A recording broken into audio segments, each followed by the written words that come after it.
Bismillahirrahmanirrahim. Assalamualaikum warahmatullahi wabarakatuh.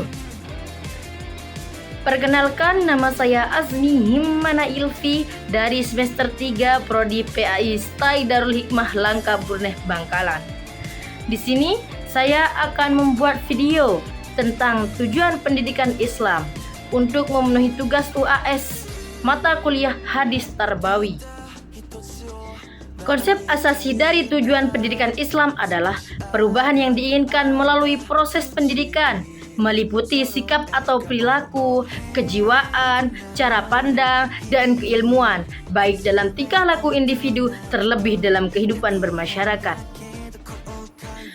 Berdasarkan konsep ini, maka pendidikan dipandang tidak menuai hasil atau gagal dan tidak mencapai tujuan apabila tidak ada perubahan pada diri peserta didik setelah menyelesaikan suatu program pendidikan.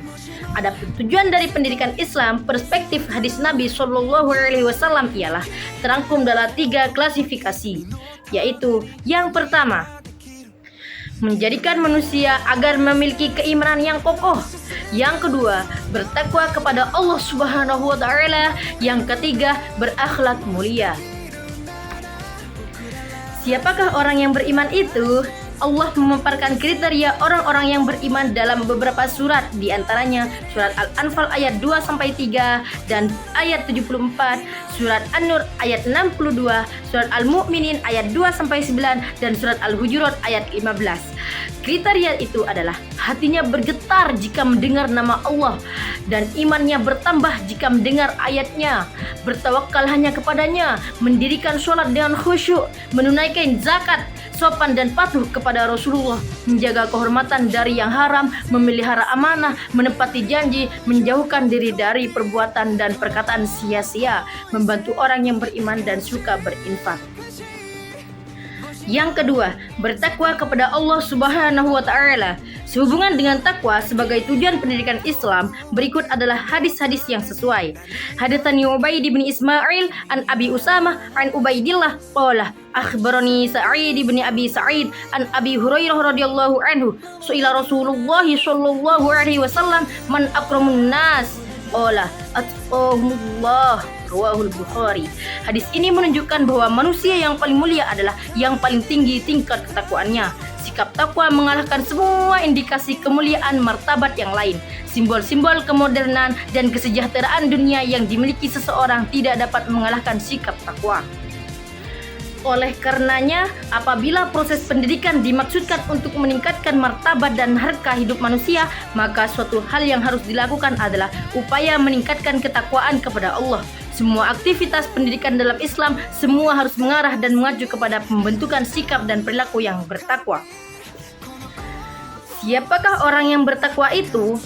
Pihak yang paling berkompeten menjawab pertanyaan ini yaitu Al-Quran.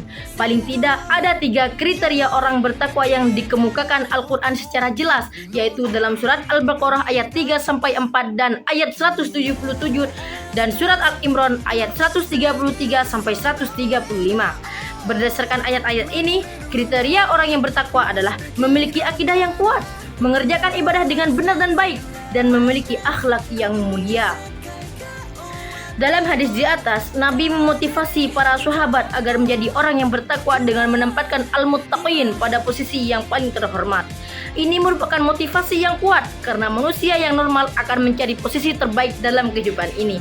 Motivasi seperti ini didukung oleh Sisdiknas Indonesia, di mana semua warga negara digiring untuk meraih kualifikasi takwa dalam segala jenjang, jalur, jenis, dan proses pendidikan yang dilaluinya.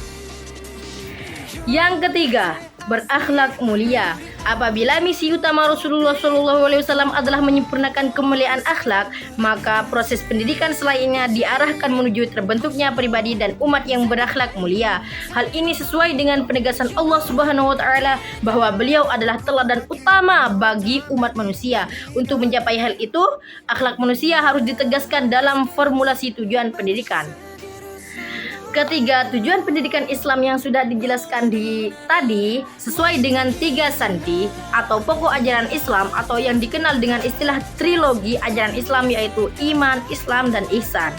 Ajaran tentang iman diproyeksikan untuk menjadikan manusia agar memiliki keimanan yang kokoh. Tuntunan dan aturan mengenai Islam ditujukan untuk menjadikan manusia bertakwa kepada Allah Subhanahu wa taala.